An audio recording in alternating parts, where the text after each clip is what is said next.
I stood frozen in the lawyer's mahogany office as my brother's laughter filled the room like poison. It's all mine. Every single penny. The house, the company, everything, Derek said, leaning back in his chair with that smug grin I'd grown to hate over 26 years. He didn't even look at me. Why would he? In his eyes, I was invisible. I had always been invisible. My father had died 3 weeks ago.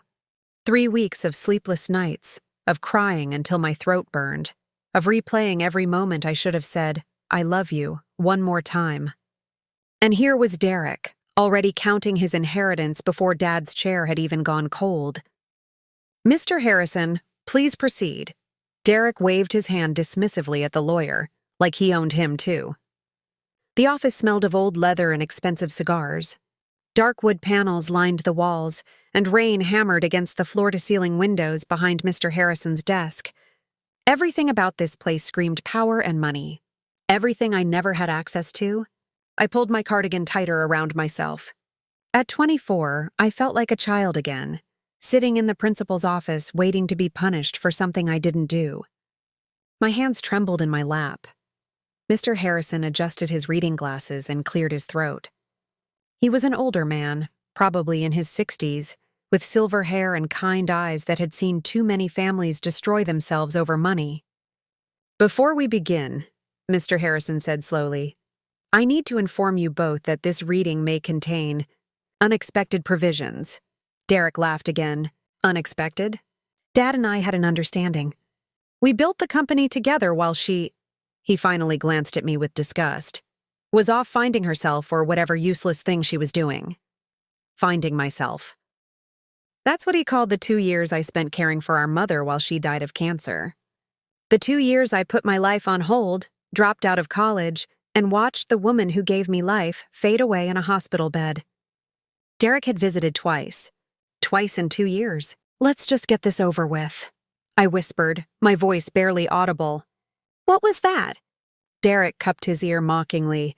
"Speak up, little sister." "Oh, wait, you never could you?" Something inside me cracked.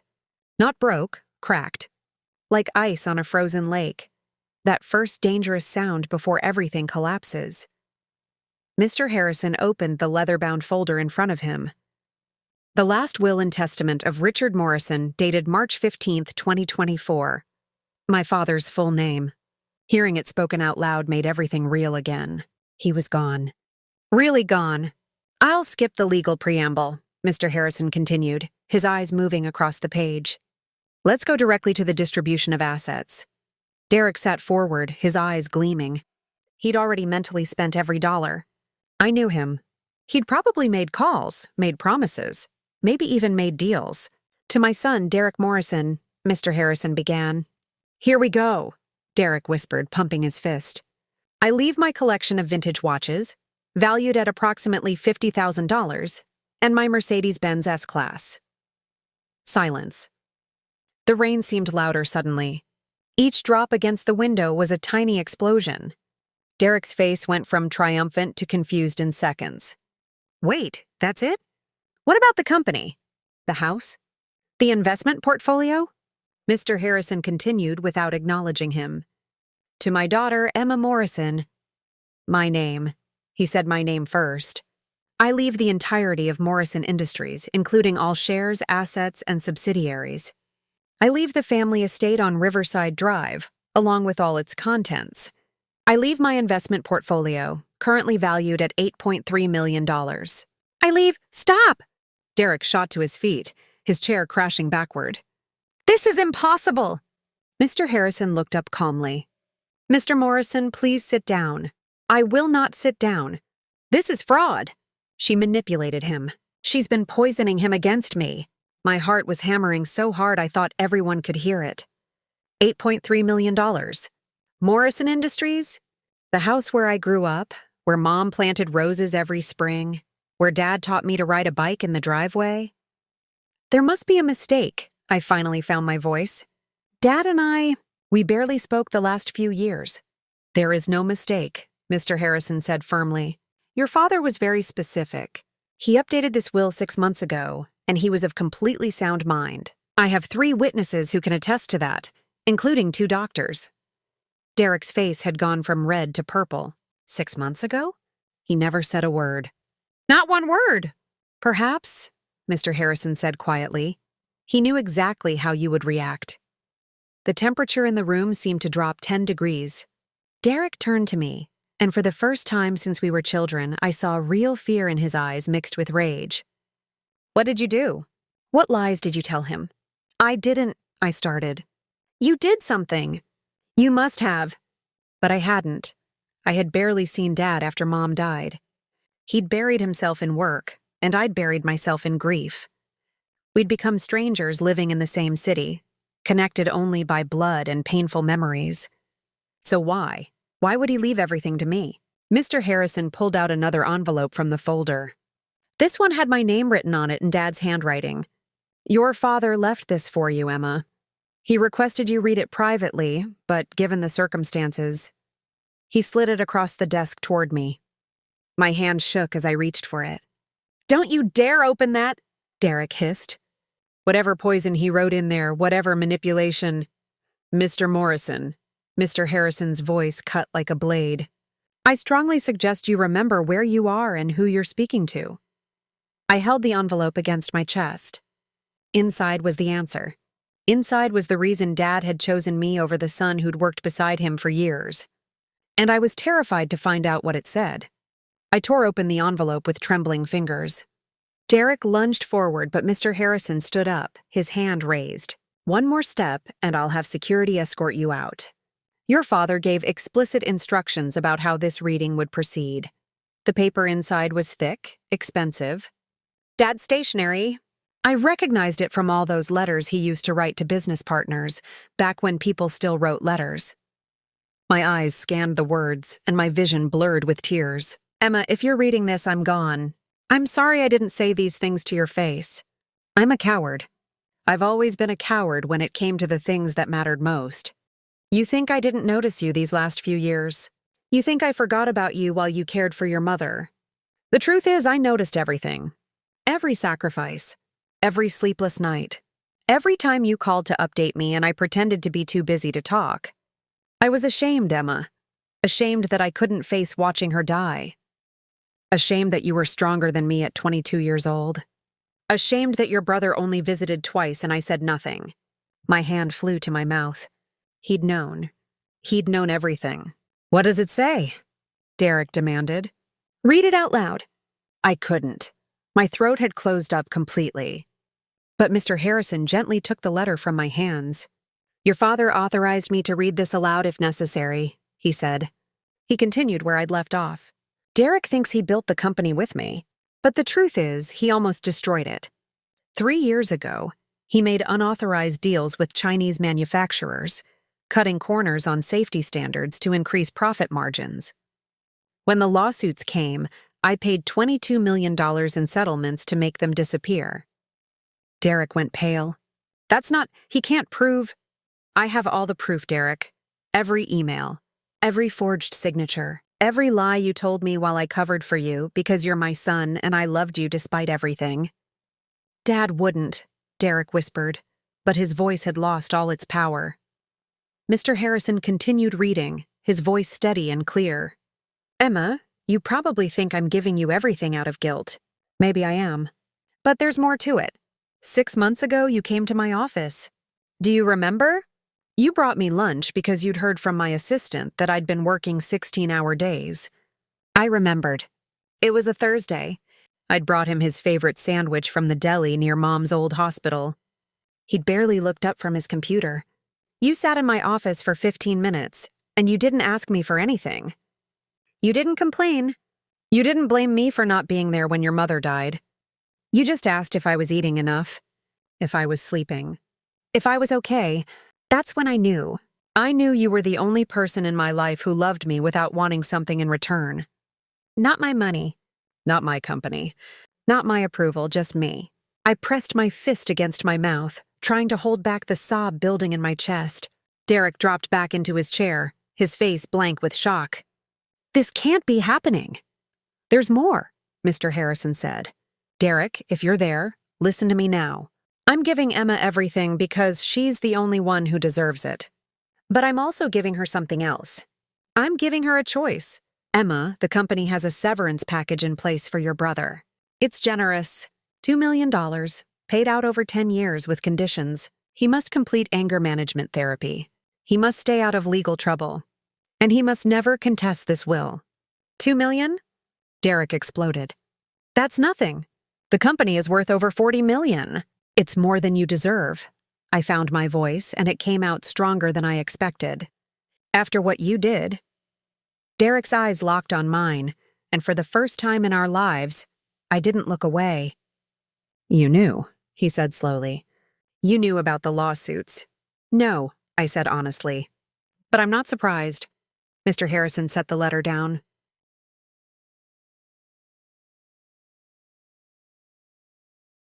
Miss Morrison, your father's final wish was that you make the decision. You can accept the terms as written, which means your brother receives the severance package with conditions. Or what? Derek snapped. Or she can choose to give you nothing at all. Your father left that entirely up to her. The room fell silent except for the rain. Derek looked at me, really looked at me for the first time in years. I saw him calculating, strategizing, trying to find the angle that would work.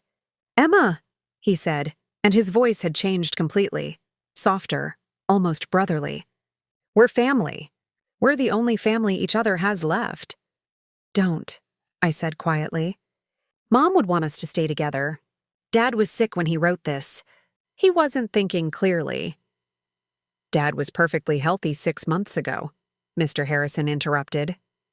The medical records prove it. Derek ignored him, leaning toward me across the desk. Think about what you're doing. You're 24 years old. You don't know anything about running a company. You'll destroy everything Dad built within a year.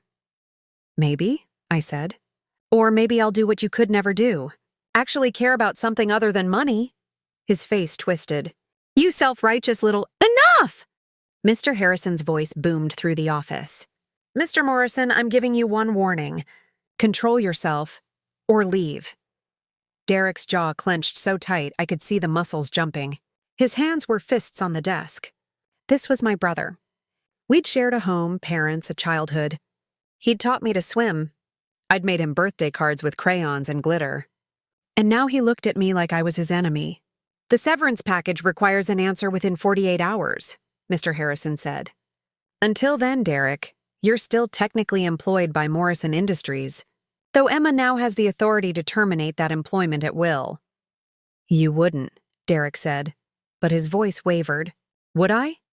48 hours to decide if I'd give my brother $2 million or leave him with nothing but a car and some watches. 48 hours to figure out how to run a company I'd never worked for. 48 hours to understand why Dad had believed in me when I'd never believed in myself. I need air. I stood up, grabbing my purse. Emma, wait! Derek reached for my arm. I pulled away. Don't touch me. We need to talk about this. Privately. Without him. He jerked his head toward Mr. Harrison. There's nothing to talk about. Please. And for a second, just a second, he sounded like my brother again, like the boy who held my hand on the first day of kindergarten. Please, Emma, just give me a chance to explain. I looked at Mr. Harrison. When do you need my decision? Monday morning, 10 a.m., 2 days, 48 hours. I walked toward the door and Derek called after me. You're going to regret this. You're making the biggest mistake of your life. But I kept walking. Because for the first time in 24 years, I wasn't running away. I was walking toward something, even if I had no idea what that something was. I spent that night in a hotel room staring at the ceiling. The family estate was mine now, but I couldn't bring myself to go there. Not yet. Not with Dad's cologne probably still lingering in his study. Not with Mom's garden wilting outside because no one had watered it in weeks. My phone wouldn't stop buzzing. Derek had called 47 times. 47. I'd blocked his number after the 23rd call. But then came the texts from numbers I didn't recognize. You're going to destroy everything Dad built. Gold digger. You manipulated a dying man. Wait until the press hears about this. I turned my phone off and threw it across the room. At 3 a.m., I finally fell asleep. At 6 a.m., I woke up to someone pounding on my door. Emma Morrison! This is Channel 7 News. We'd like to ask you a few questions about your father's will. My stomach dropped. I crawled to the window and peeked through the curtains. 3 news vans were parked outside the hotel. Cameras everywhere. Derek had leaked it. Of course he had. I called Mr. Harrison from the hotel phone, my hands shaking so badly I could barely dial. They're outside my hotel, I whispered. The press. They know everything. I'm sending a car, he said immediately. Don't leave your room. Don't talk to anyone. How did they find out? Your brother held a press conference at 7 a.m. He's claiming your father was mentally incompetent. He's alleging elder abuse. The room spun. What?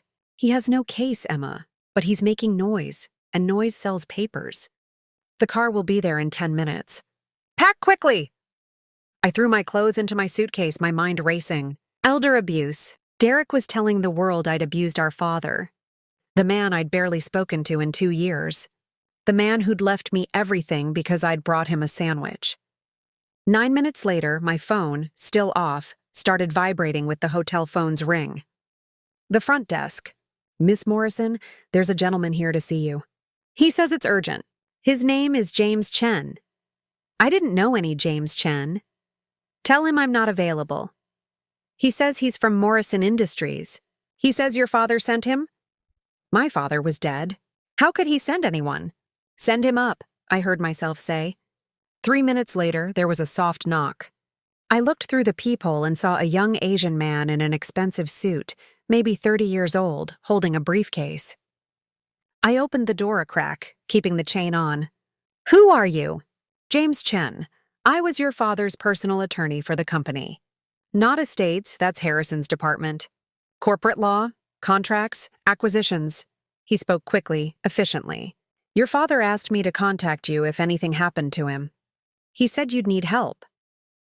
How do I know you're telling the truth? He pulled out his phone and showed me a video. My father's face filled the screen and my breath caught. Emma, Dad's voice said from beyond the grave, if you're seeing this, it means I'm gone and James has found you. Trust him. He's one of the few honest people I know. He'll help you navigate what's coming. And sweetheart, his voice cracked slightly, I'm sorry I wasn't brave enough to say goodbye. The video ended. I unchained the door. James stepped inside and immediately went to the window, peering through the curtains. We need to move. Derek's hired a PR firm. They're spinning a narrative and it's spreading fast. What kind of narrative? That you're a gold digger who isolated your father. That you prevented Derek from seeing him. That you forged signatures on the will. He turned to face me. None of it's true, but truth doesn't matter when you're fighting in the court of public opinion. I don't care about public opinion. You should.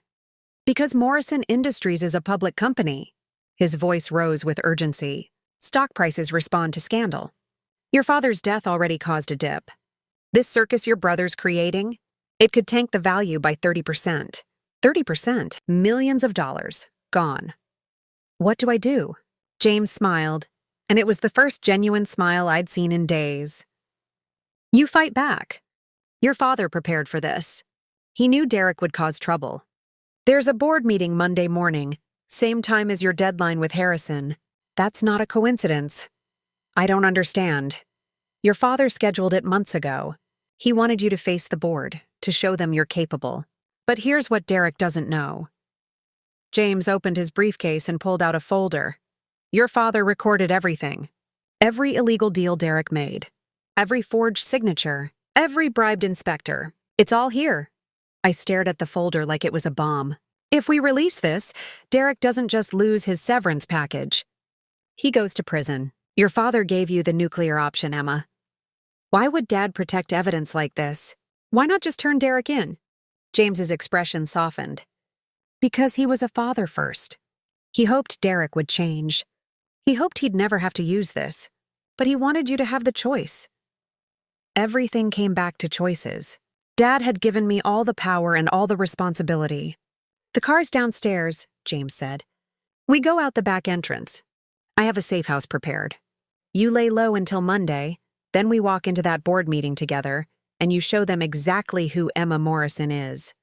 I don't know who Emma Morrison is. The words exploded out of me. James looked at me steadily. Then you have 48 hours to figure it out. He was right. Monday morning wasn't just about Derek's severance package. It was about whether I'd run and hide or whether I'd stand up and fight. Whether I'd prove Dad right or prove Derek right. I grabbed my suitcase.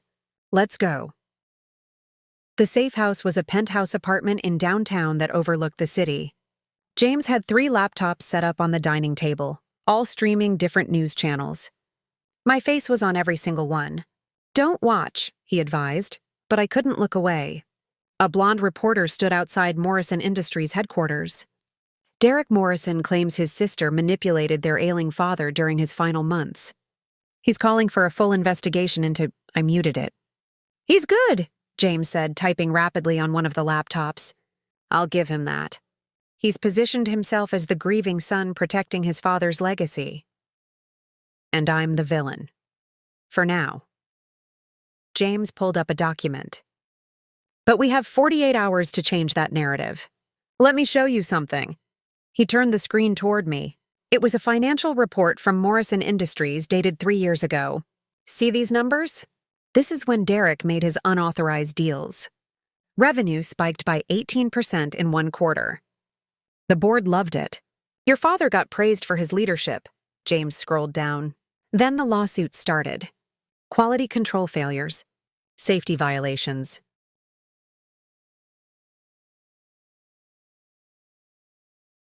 3 factory workers in China were hospitalized. My stomach turned. People were hurt?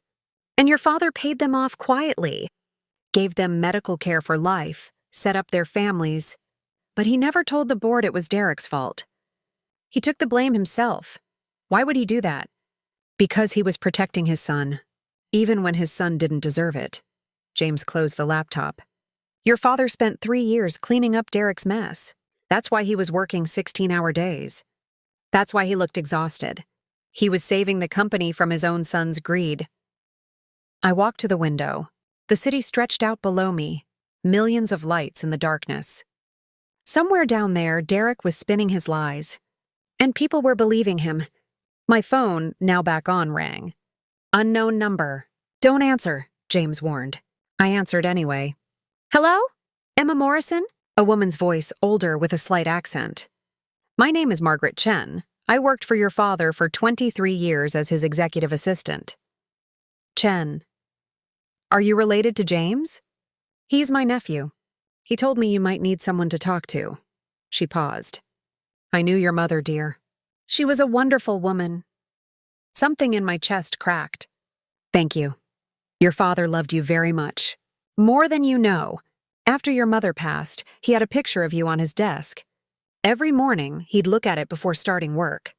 He'd say, "Good morning, Emma," like you were right there with him. Tears burned my eyes. He never told me that. He was a proud man, terrible at expressing feelings. But Emma, I watched him write that will. I was one of the witnesses. He wasn't confused. He wasn't manipulated. He knew exactly what he was doing.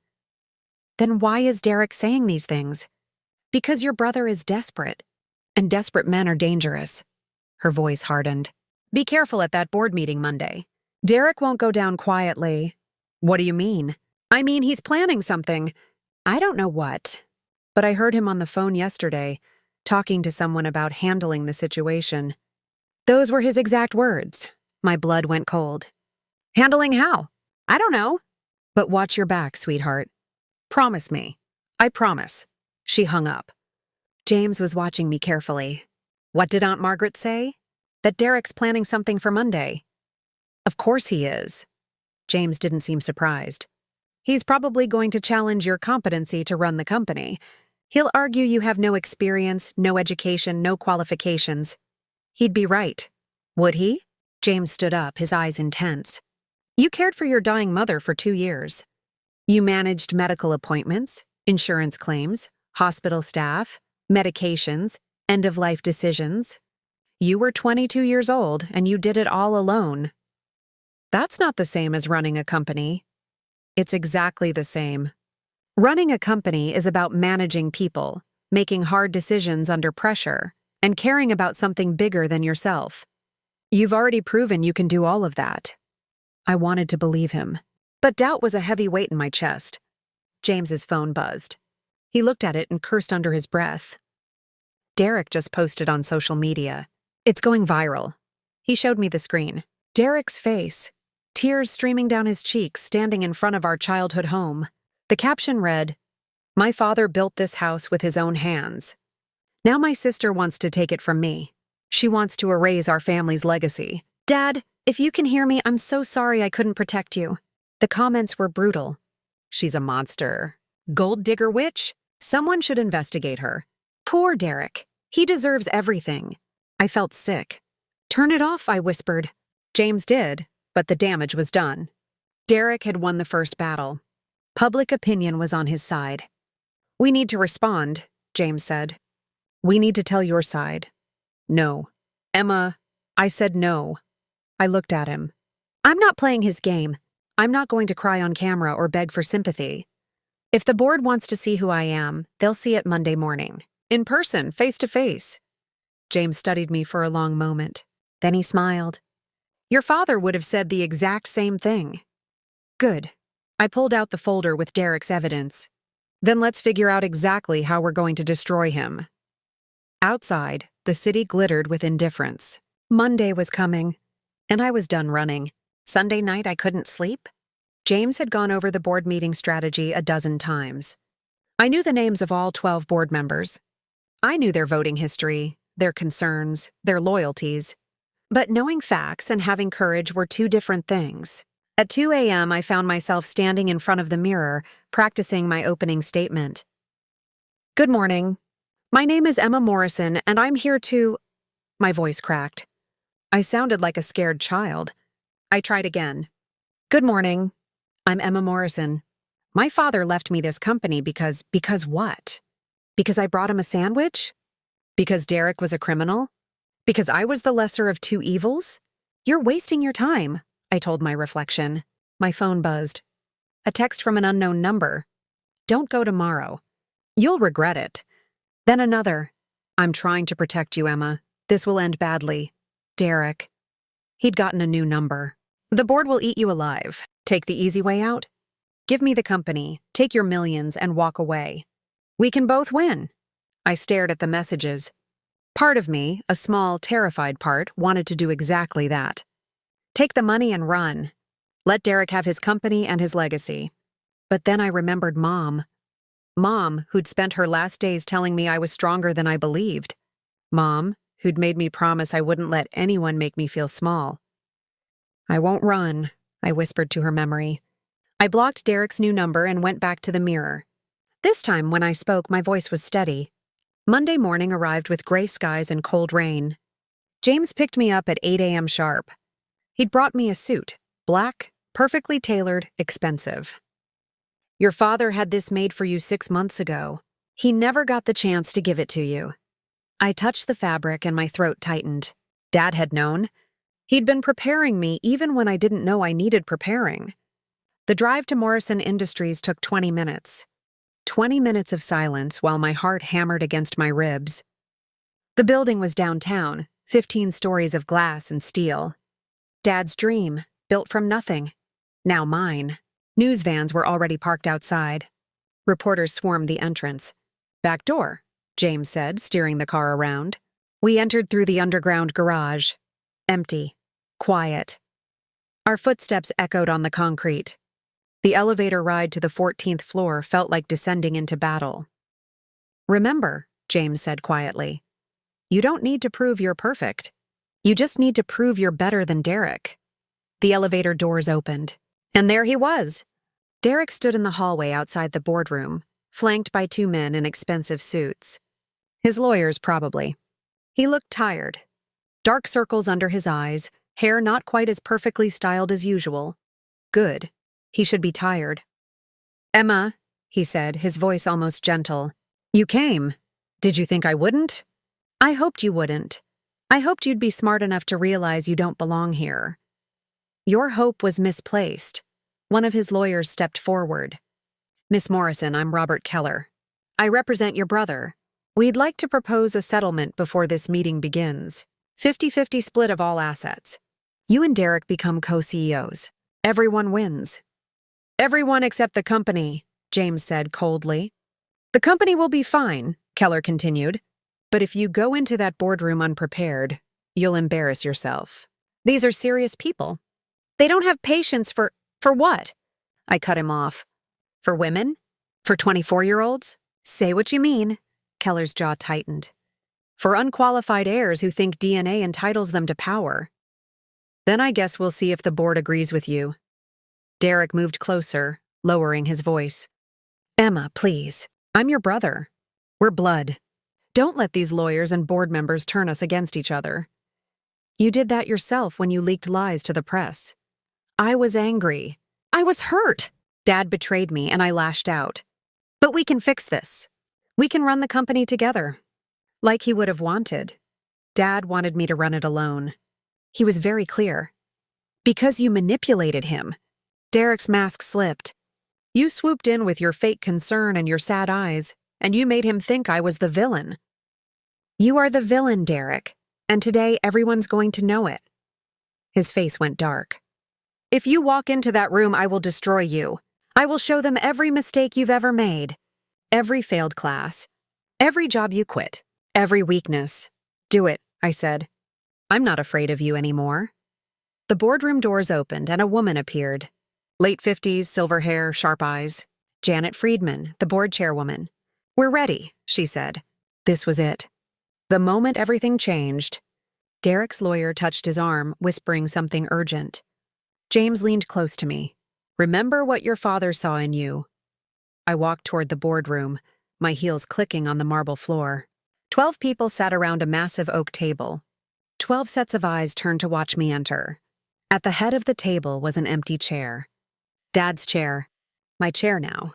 I sat down, placed my hands flat on the table to stop them from shaking, and looked at every single face. Good morning, I said. My name is Emma Morrison, and we need to talk about my brother. Derek's face went white. Janet Friedman folded her hands and studied me carefully. Miss Morrison, we've reviewed the will. Legally, you own controlling interest in this company, but ownership and leadership are different things. I understand that.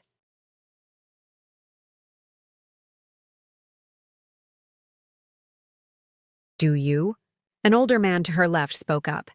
Gerald Tompkins, CFO for 30 years. Because your brother has been with this company for 8 years. He knows our clients, our operations, our culture. What do you know? I know Derek nearly destroyed this company 3 years ago. Silence fell like a guillotine. Derek shot to his feet. That's a lie. Janet, she's making baseless accusations. Sit down, Derek, Janet said quietly. Let her speak. I nodded to James, who placed the folder on the table and slid it toward Janet. 3 years ago, Derek authorized deals with Chinese manufacturers without board approval. He falsified my father's signature on contracts. He cut safety standards to increase profit margins. 3 workers were hospitalized. My father paid $22 million in settlements to cover it up. Janet opened the folder. Her face remained neutral, but I saw her fingers tighten on the pages. This is fabricated, Derek said, his voice shaking. She forged these documents. She's been planning this for months. These documents came from your father's personal safe, James interrupted. I witnessed him seal them myself, along with Margaret Chen and 2 attorneys, all willing to testify. Another board member, Linda Wu, leaned forward. Richard never mentioned any of this. Because he was protecting his son, I said. Even when his son didn't deserve it. He took the blame. He worked himself to exhaustion fixing Derek's mistakes. And Derek let him. That's enough! Derek's voice cracked. You don't get to rewrite history. You don't get to make Dad into some martyr and me into a monster. I'm not making you anything. I'm just telling the truth. Gerald flipped through the folder, his expression darkening. If these documents are authentic, Derek, you committed fraud. Criminal fraud. They're not authentic. Look at her, she's 24 years old, no business experience, and suddenly she's an expert. She's manipulating all of you just like she manipulated Dad. Janet closed the folder and looked at me. Emma, why didn't your father fire Derek if this is true? The question hung in the air. Because he loved him, I said quietly. He hoped Derek would change. He gave him chance after chance. That's what fathers do. And what will you do? Janet asked. If we confirm you as CEO, what happens to your brother? Every eye in the room turned to me. Derek stood frozen, his lawyers flanking him like bodyguards. His face was pale, sweat beading on his forehead. This was the moment. The choice Dad had given me, destroy him completely or show mercy. There's a severance package, I said slowly. $2 million over 10 years? Conditional on therapy, staying out of legal trouble, and not contesting the will. $2 million? Gerald whistled low. After what he did? It's more than he deserves, I agreed. But it's what my father wanted. He wanted Derek to have a chance to become better. I'm honoring that wish, Derek's lawyer whispered urgently in his ear. Derek shook his head, then looked at me with pure hatred. You think you're so noble, he hissed. But you're just like me. You want power. You want control. You're just better at pretending you don't. Maybe, I said. Or maybe I actually care about something other than myself. Linda spoke up. Emma, I appreciate your restraint with your brother, but this board needs more than compassion. We need competence. What's your vision for Morrison Industries? My vision. I didn't have one. I'd spent the last 48 hours just trying to survive. But then I remembered something Mom used to say. Morrison Industries makes industrial equipment, I began. Safety equipment for factories, construction sites, warehouses. Dad built this company on one principle: keep workers safe. That was his mission. I looked directly at Derek. My brother forgot that mission. He saw profit margins instead of people. And it nearly cost this company everything. I turned back to the board. My vision is simple. We go back to basics. We prioritize safety over profit. We rebuild trust with our clients. And we prove that doing the right thing can also be good business. It wasn't eloquent. It wasn't polished. But it was honest. Janet exchanged glances with the other board members. Some nodded. Others looked skeptical. That's a nice speech, Gerald said. But running a company takes more than good intentions. It takes experience, expertise. Can you handle contracts? Negotiations? Crisis management? No, I admitted. Not yet, but I can learn. And I'll hire people who know what I don't, like James, like Margaret Chen, like every person my father trusted. Derek laughed bitterly. You're going to learn? While our competitors eat us alive? While our stock price crashes? This is insane. Janet held up her hand. The board will vote. All in favor of confirming Emma Morrison as CEO, raise your hand. My heart stopped. One hand went up. Linda's, then another. A younger man named Thomas. Then Gerald slowly, reluctantly. One by one, hands rose. 7 out of 12. Motion passes, Janet said. Emma Morrison is officially CEO of Morrison Industries. Derek stared at the raised hands like they'd betrayed him personally. You're all making a mistake. A massive company-destroying mistake. The decision is made, Janet said firmly. Derek, you have 48 hours to accept the severance package or leave with nothing. Your choice. Derek looked at me one last time. His eyes were empty of everything except rage. This isn't over, he whispered. Then he turned and walked out, his lawyers scrambling after him. The boardroom erupted in murmured conversations. I sat frozen in Dad's chair, barely breathing. I'd won, but it didn't feel like victory. It felt like war had just begun. The rest of the board meeting was a blur of paperwork and procedures. James walked me through signing documents, setting up access to accounts, establishing my authority. My hand cramped from writing my name so many times. Emma Morrison, CEO. The words looked wrong on paper. By noon it was official. The press release went out. My face was back on every news channel, but this time with a different headline. 24-year-old assumes control of Morrison Industries. Janet pulled me aside as the board members filed out. Emma, you did well today, but the hard part is just beginning. I know. Do you? Her eyes were kind but firm. Your brother won't accept this. Men like Derek don't just walk away. He'll look for revenge. Let him try. Don't underestimate him. Wounded pride makes people dangerous. She squeezed my shoulder. Watch your back. And trust your instincts. Your father did. She left. And suddenly, the massive boardroom felt suffocating. James found me standing by the window, staring down at the city below. You okay? Ask me tomorrow. Fair enough? He handed me a key. Your father's office. It's yours now. The executive floor was quiet. Most people had gone to lunch, avoiding the chaos of my first day. Dad's office was at the end of the hall. Corner view, floor-to-ceiling windows, dark wood everything. I unlocked the door and stepped inside. His cologne still hung in the air. Old Spice and coffee. The scent hit me like a punch. His desk was exactly as he'd left it.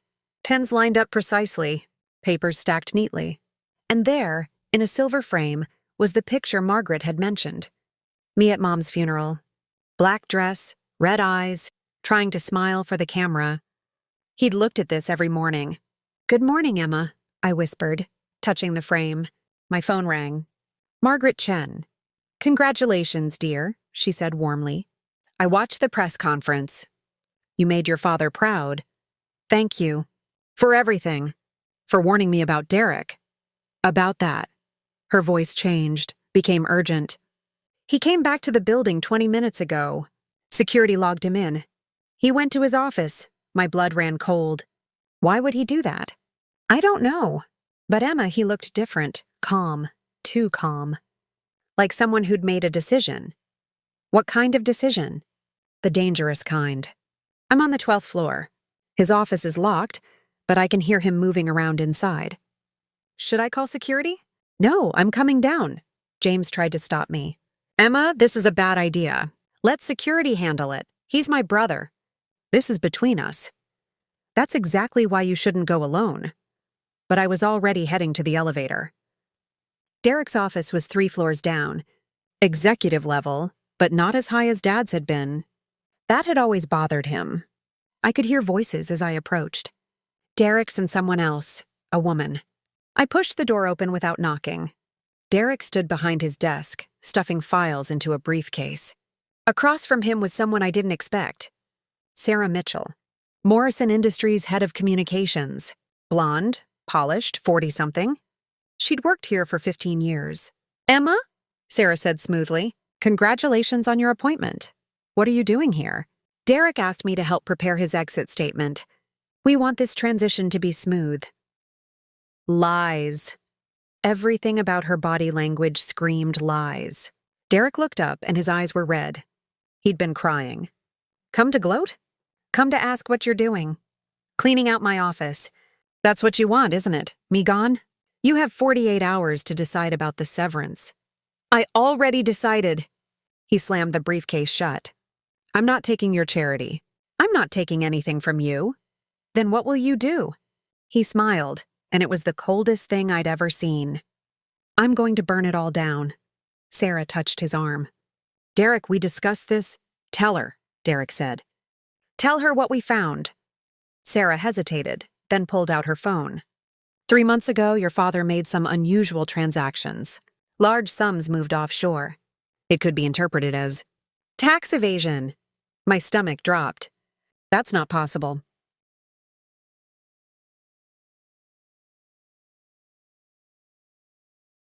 It's very possible, Derek said. And if this information becomes public, the IRS will investigate. The company's reputation will be destroyed.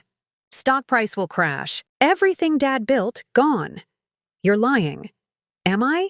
He pulled out a folder, threw it on the desk. See for yourself. I grabbed it, hands shaking. Bank statements. Transfer records. All with Dad's signature. But something was off. The dates didn't match. The amounts seemed random. These are fake, I said. Prove it, Derek challenged. Go ahead, launch an investigation. Drag Dad's name through the mud. Question every transaction he ever made. And while you're doing that, watch the company's value tank by 50%. You're blackmailing me. I'm protecting Dad's legacy. If you step down now, name me CEO, I'll make sure these documents disappear. We can say you and the board mutually agreed I'm better suited for the role. Clean, simple, everyone wins. Sarah nodded encouragingly. It's really the best solution, Emma. For everyone. I looked between them. Derek, desperate and dangerous. Sarah, calculated and cold. You two planned this, I realized. Before Dad even died. You were already plotting. Sarah's mask slipped for just a second. Your father was dying, Emma. Someone had to think about the company's future. And you decided that future was with Derek. I decided that future was with someone who actually knows how to run a company. Margaret's voice came from the doorway. Those documents are forgeries. We all turned. Margaret stood there, phone in hand, recording everything. I helped Richard with those transfers. They were legitimate investments in a new factory. Fully legal. Fully documented. And I have the real paperwork to prove it. Derek's face went white. You're lying. I'm not. And now I have you on video attempting to blackmail the CEO with forged documents. That's a felony, Derek. Sarah bolted for the door, but Margaret blocked her path. Security is already on their way, Sarah. For both of you. The office door burst open. 3 security guards entered, followed by James. Derek Morrison and Sarah Mitchell, James said formally. You're both terminated effective immediately. Security will escort you out. And Emma, he looked at me. You'll want to press charges. Derek stared at me, his last card played and lost. You really are going to destroy me? No, I said quietly. You destroyed yourself. I just stopped pretending I couldn't see it. Security took Derek by the arm. He didn't resist. All the fight had drained out of him. As they led him past me, he whispered, Mom would be ashamed of you. The words hit like a slap. But then I remembered Mom's actual last words to me. Don't let anyone make you small, baby. Not even family. No, I said. She'd be proud. And I finally believed it. The police arrived an hour later. 2 detectives took statements from me, Margaret, and James. They confiscated Derek's forged documents as evidence. Sarah had already lawyered up and refused to talk. By evening, it was all over the news. Morrison heir arrested for attempted blackmail corporate. Fraud scandal rocks Morrison Industries. New CEO's brother faces criminal charges.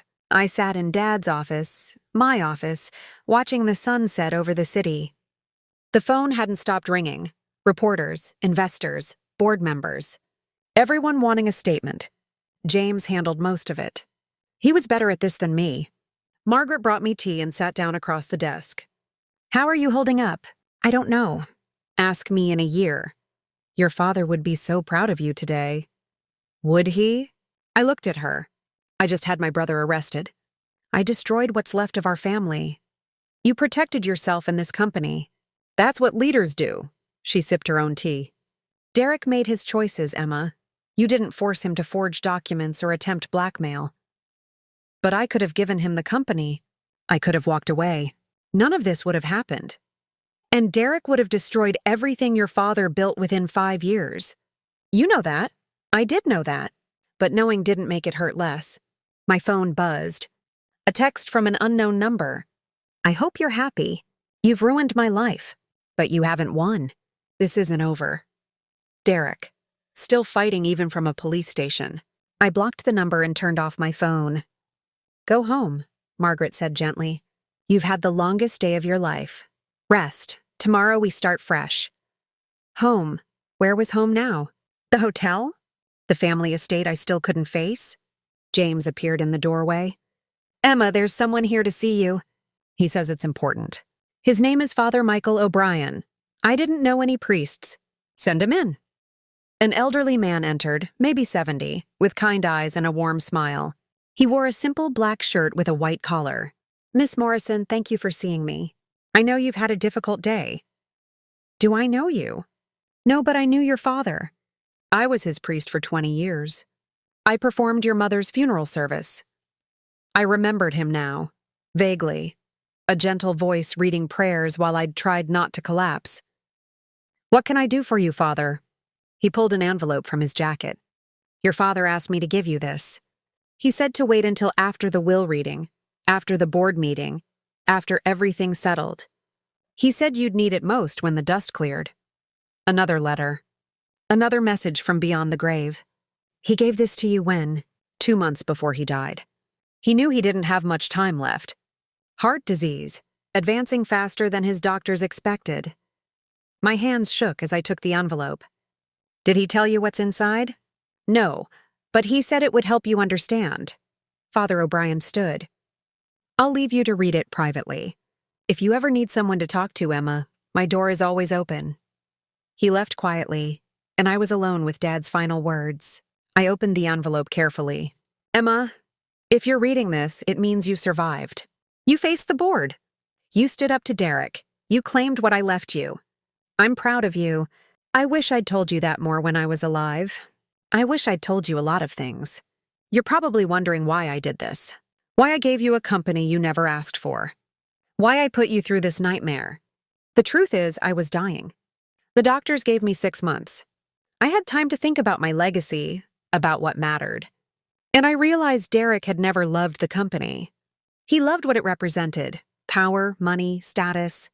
But he never loved the work itself. The mission. You, though. You loved your mother when loving her was hard. You stayed when everyone else left. You sacrificed your own future to give her comfort in her final days. That's love. That's the kind of person who should lead. I know you think you're not ready. You think you're too young, too inexperienced, too unprepared. But Emma, nobody is ever ready for the moments that define them. We just rise to meet them or we don't. You're rising. I always knew you would. There's something else I need to tell you.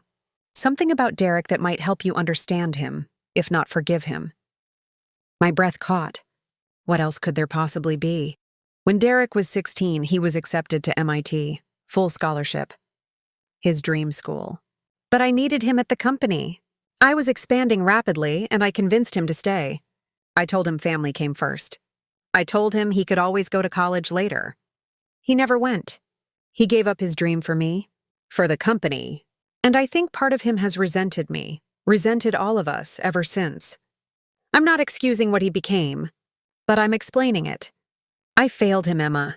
I pushed him into a life he never wanted, then punished him when he wasn't good at it. Don't make my mistakes. If you don't want this company, don't keep it out of obligation. But if you do want it, lead with your whole heart. Lead the way your mother would have, with compassion, integrity, and fierce love. I'm sorry I wasn't there for you more. I'm sorry I hid behind work instead of dealing with my grief when your mother died. I'm sorry I left you alone when you needed me most. But I'm not sorry for believing in you. You're going to do extraordinary things, Emma. I won't be there to see them, but I'll be watching somehow. I'll be proud. All my love, Dad. P.S. Your mother left something for you, too. It's in the garden at the house. Under the rose bush she planted the day you were born. She wanted you to have it when you were ready. I think you're ready now. I read the letter 3 times, tears streaming down my face. Derek had given up MIT, for Dad, for the company. And Dad had known he was destroying his son, but did it anyway. This wasn't a story about heroes and villains. It was a story about broken people trying their best and failing anyway. The anger I'd felt toward Derek didn't disappear, but something shifted. Understanding, maybe. Or just exhaustion. I folded the letter carefully and stood up. It was time to go home. The real home. The one with Mom's garden and Dad's ghost and whatever message Mom had left for me 24 years ago. I was ready to face it now. All of it. James drove me to the house just after dark. The family estate sat on 3 acres, surrounded by old oak trees. Mom had chosen it because of the garden space. Dad had bought it because he could afford it. I hadn't been here since the funeral. The house was dark, empty, waiting. Do you want me to come in with you? James asked. No, I need to do this alone. He nodded and handed me the keys. Call if you need anything. I'll be 10 minutes away. I walked up the stone pathway, my footsteps echoing in the silence. The porch light was on. Someone, probably Margaret, had been maintaining the house. Inside smelled like cleaning products and absinthe. All the furniture covered in white sheets. All the photos still on the walls, watching me like ghosts. I didn't turn on more lights.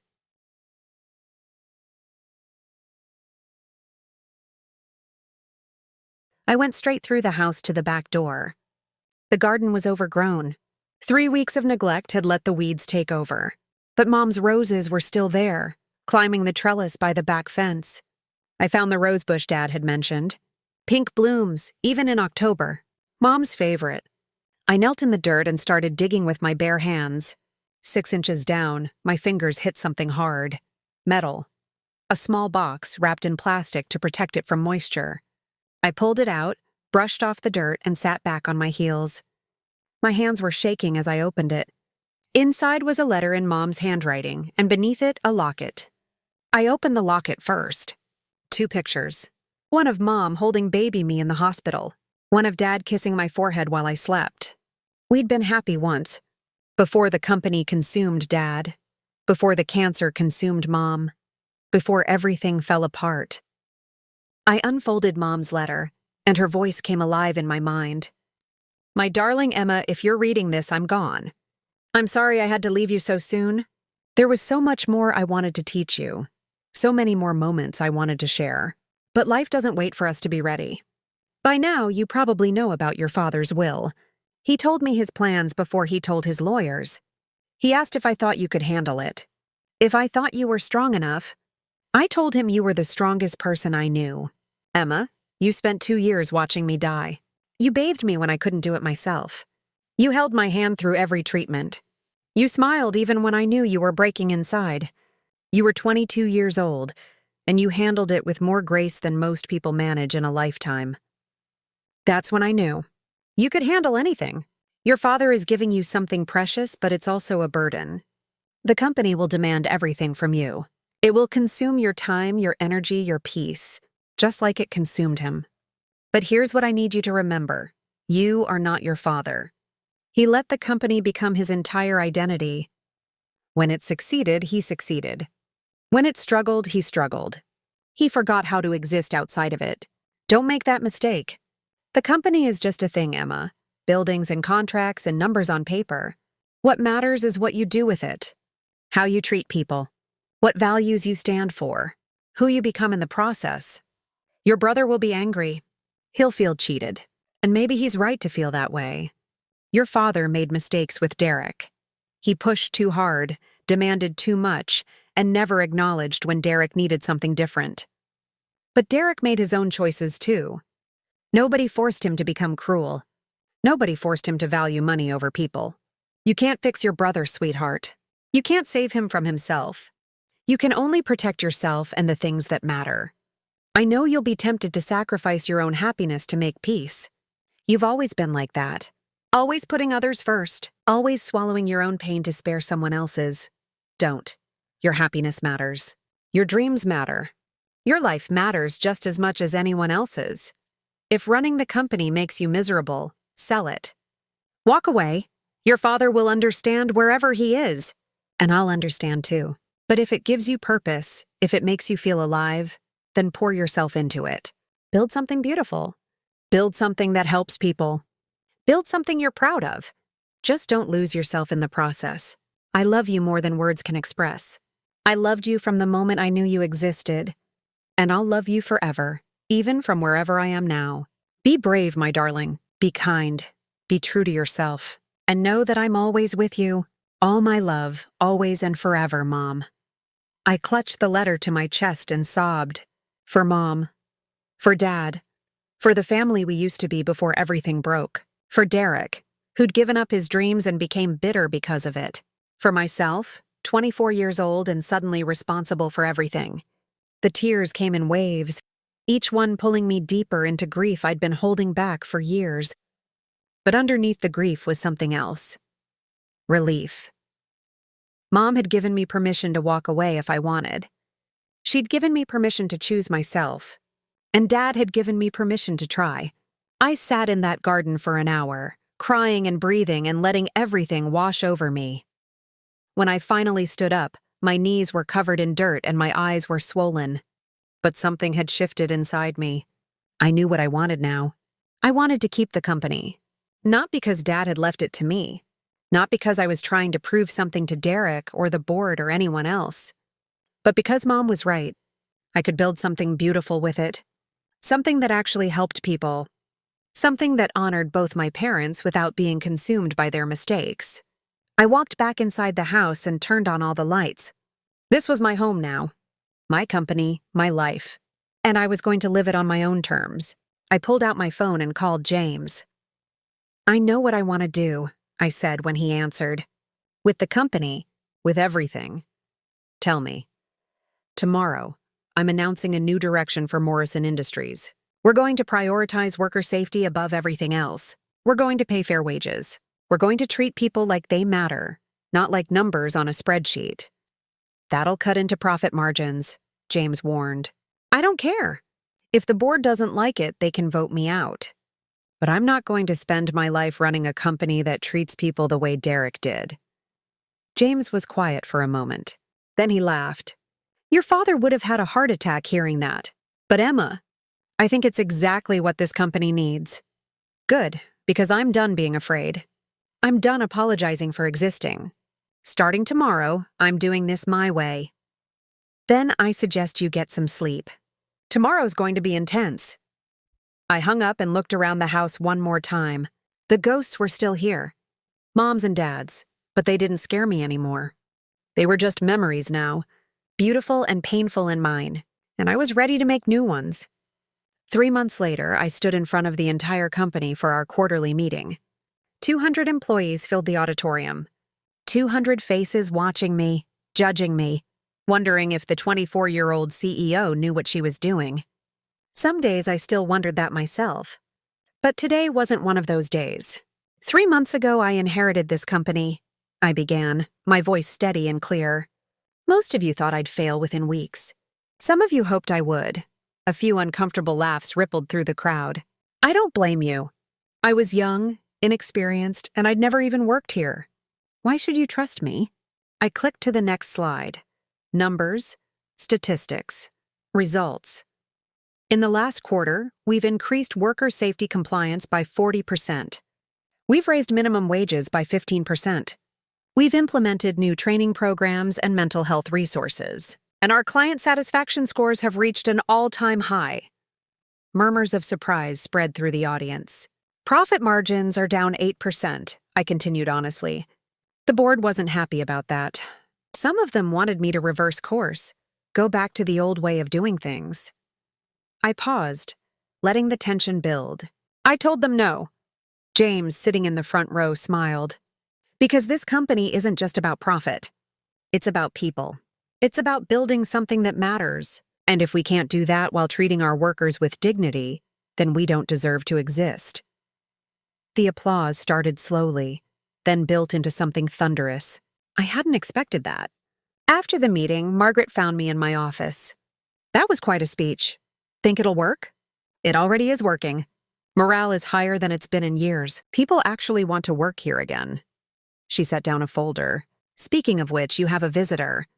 He's been waiting for 20 minutes. Who? Your brother. My stomach dropped. Derek's here? Downstairs in the lobby.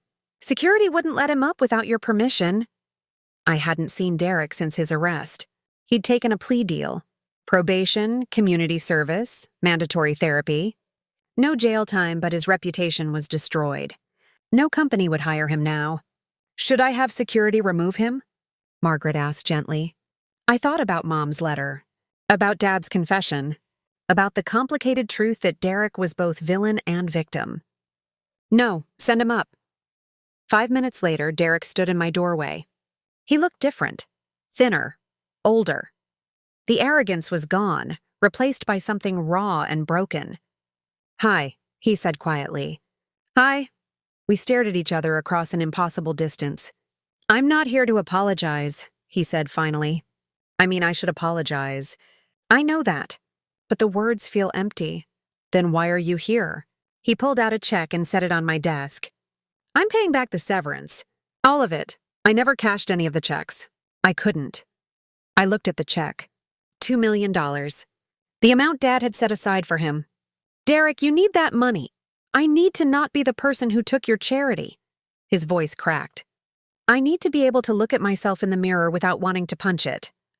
Therapy's going well, then? He laughed bitterly. Therapy's hell. Turns out I have a lot of issues. Who knew? Despite everything, I almost smiled. I gave up MIT for Dad, he said suddenly. Did you know that? I know. He told me in a letter. I've spent 20 years resenting him for it. Resenting you for getting to leave while I was stuck here. Resenting Mom for dying and making everything worse. He looked at me with hollow eyes. But the truth is, I could have left any time. I chose to stay. I chose to be bitter. I chose to become someone I hate. Derek, let me finish. He took a shaky breath.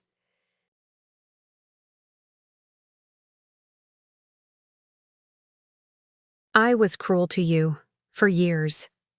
I made you feel small because it made me feel big. I poisoned Dad against you because I was jealous that he loved you more. And when he died, I tried to destroy you because I couldn't stand that he'd chosen you over me. Tears were running down his face now. I'm sorry, Emma. I'm so sorry for everything. The words hung between us, heavy with truth and pain. I could have thrown him out, could have let him drown in his guilt, could have made him suffer the way he'd made me suffer. But Mom's voice echoed in my mind. Be kind. Be true to yourself. I forgive you, I said quietly. Derek's head snapped up. What? I forgive you, not because you deserve it, but because I'm tired of carrying anger around. It's exhausting. He stared at me like I'd spoken a foreign language. That doesn't mean we're okay, I continued. That doesn't mean I trust you or want you in my life. But it means I'm letting go. For me? Not for you. Derek nodded slowly, wiping his eyes. That's fair. That's more than fair. He turned to leave, then stopped. You're doing a good job here. Better than I ever did. Better than Dad, honestly. He'd be proud. So would Mom. Yeah. He smiled sadly. Yeah, she would. He left, and I was alone again. But this time, the loneliness felt different. Cleaner. Like I'd finally set down a weight I'd been carrying for years. My phone buzzed. A text from James. Press conference in 10 minutes. Ready? I looked around the office. Dad's picture on the desk. Mom's locket around my neck. The company I'd inherited and transformed into something new. Was I ready? No, not really. But I was done waiting to be ready. I texted back, on my way. 6 months later, Morrison Industries was featured in Forbes. Emma Morrison. The CEO who chose people over profit and won the article talked about our record-breaking safety scores, our industry-leading employee satisfaction, and our steady return to profitability. It called me a visionary, a disruptor, a leader for the next generation. I kept the magazine in my desk drawer, not because I believed the hype, but because it reminded me of something important. I'd survived, more than survived. I'd built something real, something good, something that would have made both my parents proud. Late one night, alone in the office, I pulled out Mom's letter one more time. Don't lose yourself in the process, she'd written. I looked at my reflection in the dark window. 25 now, CEO, leader, still learning, still growing, still myself. I didn't lose myself, Mom, I whispered to her memory. I found myself. And somewhere, I hoped she was smiling. The rain started again, drops racing down the glass like tears. But inside, I was warm. Inside, I was home. Inside, I was exactly where I was meant to be.